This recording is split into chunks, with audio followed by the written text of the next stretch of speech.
আগুনে পুড়ে মারা গেলে শাহাদাতের মর্যাদা লাভ করবেন। নবী করিম সাল্লাল্লাহু আলাইহি ওয়াসাল্লাম বিভিন্ন হাদিসে শাহাদাতের মর্যাদা লাভ করবে এরকম ব্যক্তিদের প্রকার উল্লেখ করা যায়। কোনো কোনো হাদিসে আসছে যে শাহিদ ও খামসুন, 5 ব্যক্তি শাহাদাতের মর্যাদা লাভ করবে। এর ভিতরে নবী করিম সাল্লাল্লাহু আলাইহি ওয়াসাল্লাম বলেছেন যিনি আগুনে পুড়ে মারা যান তার কথা।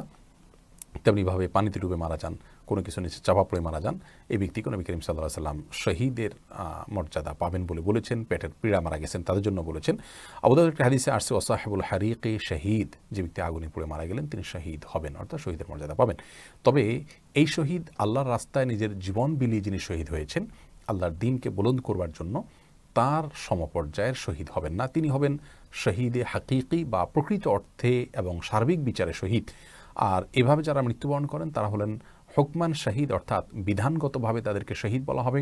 তারা শহীদের সওয়াবটা লাভ করবেন, কিন্তু পৃথিবীতে একজন সাধারণ মানুষের মতো তাদেরকে গোসল দিবে, দাফন করতে হবে।